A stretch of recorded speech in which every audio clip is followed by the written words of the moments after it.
Yo, what's going on, CZN fam? I'm Sue, and in this video, I want to talk about the Arkhianon supply, aka the paid battle pass.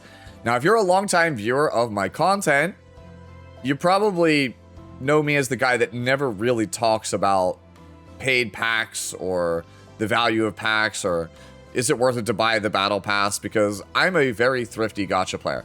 I play mostly free-to-play teams when possible. For my guides, I spend very, very lightly on games. I don't try to spend, beyond my means. And honestly, I kind of like exploring the game with what I got, not just like wailing out and having access to everything and kind of trivializing the content. So, why am I making a video about the Battle Pass? It's pretty simple. You may remember during the lead up to this game, I made a video going over every single partner that was in the beta of the game. And there was one in particular, Nyx, that I thought was the best partner in the game in the beta. And I told people, hey, I'm probably going to reroll for Nyx because I think that that partner is just insane. So, come to find out that these 6 5-star partners are locked behind a $10 USD paywall. So, if you want any of these partners, you're gonna have to pay. There's no other way around it. Now, for those of us who come from super creative games like Epic 7, this feels very pay to win. This feels like something that they don't normally do in games that we play. So I feel like that's gonna kind of rub people the wrong way.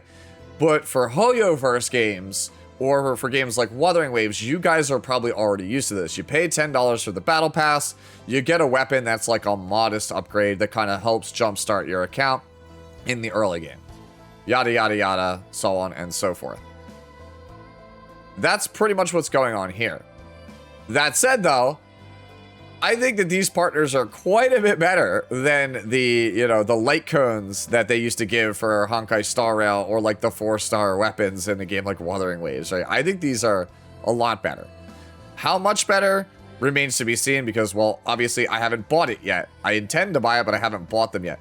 And a lot of these are actually nerfed from where they were in the beta. So they're not as insane as they were, back then, but they are still very, very good in my opinion. And if you are looking to spend money on Chaos Zero Nightmare, I think that this $10 pack is the best bang for your buck because you'll be getting extra summons, a lot of extra like material, but also one of these 6 girls. And again, these are all very, very good, especially if you're only using the 3 and 4-star partners at the start of the game. So let's go over them real quick and talk about why you would want to take one over the other. So first up, we'll start with Priscilla. I'll just jump down here to the kind of card collection so you can kind of see what your other choices are. She is the one for the striker class. So real quick, there's what she looks like in case you're wondering. She gives 19 attack here. I'm going to just double check to make sure. Yeah, so she does give the high base stats of a normal 5-star. Now, what makes Priscilla worth a consideration is the fact that she has a 2 ego point skill that's just a single target damage. It says apply weakness attack to 1 assigned combatant's cards at random. I'm still going to assume that this is like, it gives extra ability to break guards because the actual, partner itself increases your damage versus a defense broken target. So I'm assuming this is going to help you actually defense break the target with its EP skill. Again, localization, SG please, I'm begging you. It's still not quite clear what some things do for terms in the game. We really, really should have ironed this out before launch, but here's my plea yet again. And honestly, Priscilla, I think, is one of the weaker ones that you could take here, but if you are dead set on playing a character like Rin at the start, or like maybe Haru and you can't afford to get the banner partner, then maybe you would consider this. But overall, like, Scarlet is still the best choice, I feel like, for Rin. Marianne is your best choice if you got Mei Lin, and Asteria obviously is the best choice for Haru if you are pulling for that character. So if you're just looking for a budget one for Striker, that's pretty much the way to go. After that, we come to Vanguard, and Eishlen was, in my opinion, the second best choice previously of this collection of demon girls, right? Because she's just generically a very strong partner for any tank. So pretty much any Vanguard can slap Eishlen on and they will do just fine. And I still feel exactly the same about Eishlen now that I did back then. She is just generically like the most well-rounded of all of the Vanguard partners. The thing is, they nerfed her. So she's not as like clear-cut the best well-rounded choice anymore.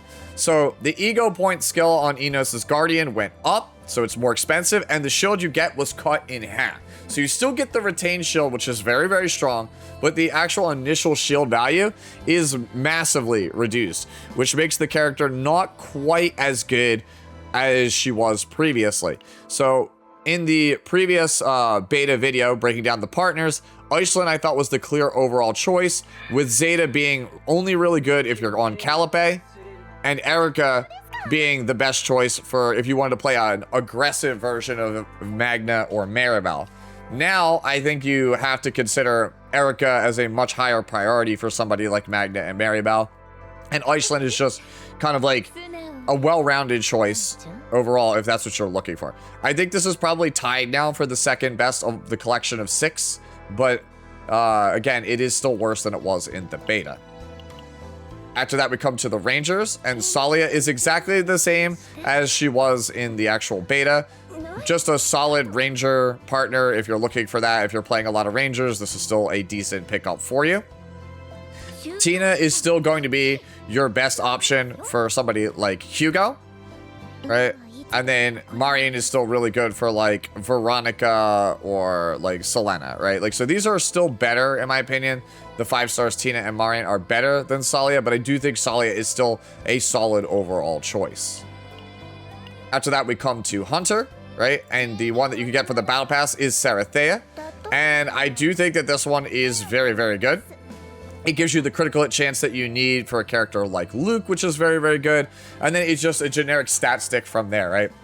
Every time you land a critical hit, your critical hit damage increases, you know, up to 15%. In the beta, it was 30%. So it's not nearly as generically good as it was in the past, but it's still very, very strong. And even the ego point skill Crimson Romance, 250% single target damage with 2 vulnerables, is still a very, very good effect. This is tied with Eishlen, in my opinion, for the second overall pick, and I'm leaning more towards Serithea than I am Eishlen. I think this is a very, very strong pick for a Hunter.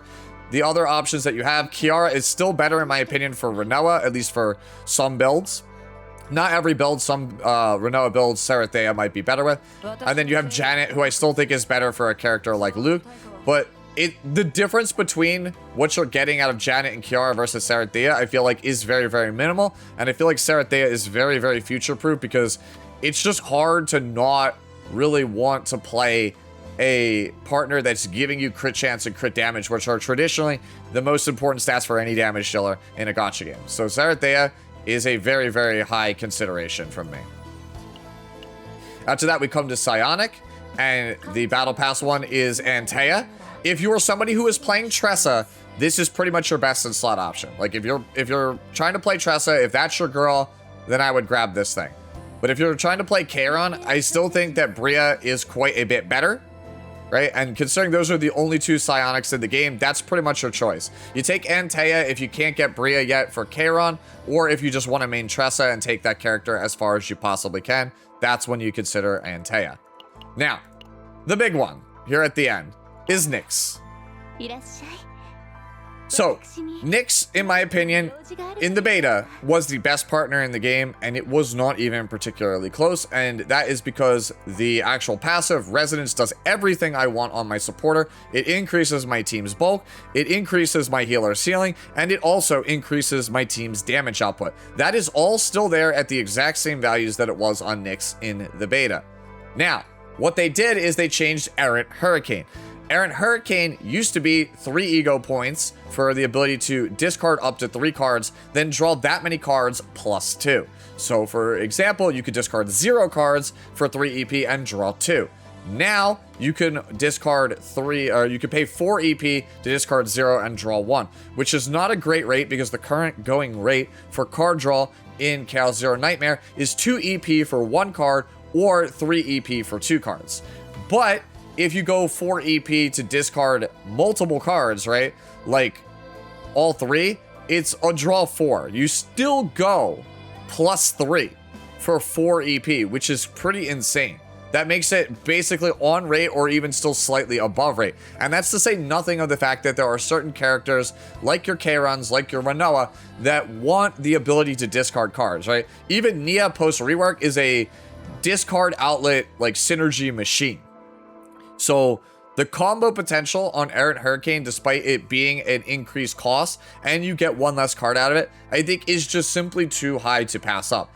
Is Nyx the best partner in the game still? I don't know, because I just still haven't seen the end game.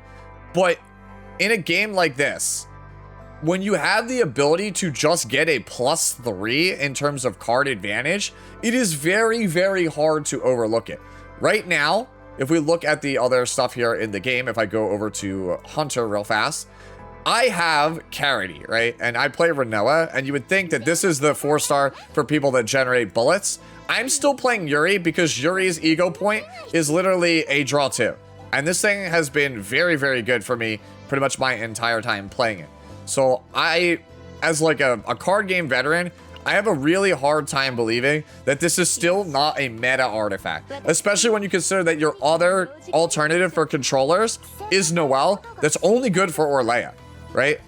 So that means that if you are playing Nia, Mika, Cassius, or Ray, Nyx is your best in slot option still. And those are pretty much the core characters that round out most of the early game teams. So for me, I'm just going to spend the $10 because I just want Nyx because I think it really is that good of a partner. But again, that's just my 2 cents. Maybe we get like a month into the game or like 6 months of the game, we find out Nyx is really just garbage. So you don't have to necessarily take my word for it. Again, it's just my 2 cents based off of just, you know, basically card game theory from pretty much spending my entire life playing competitive card games and deck builders. So again, for $10, you get all of this stuff here on the bottom row, and you can pick up Nyx or Serithea or Eishlen or Anteia, right? Like all of these are just good, right? There's going to be ones that are slightly better, like for example, Priscilla, the other striker ones are going to be slightly better than her, but she's still worth a consideration, at least for the early game for the first month of Chaos Zero Nightmare.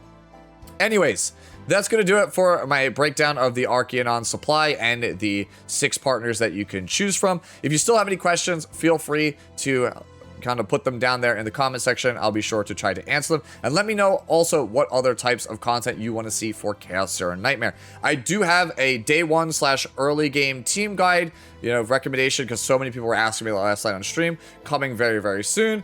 But that is a sponsored video, so I'm still waiting on being able to release that. But trust me, guys, it's coming very, very soon. You will see it sometime in the next 24 hours.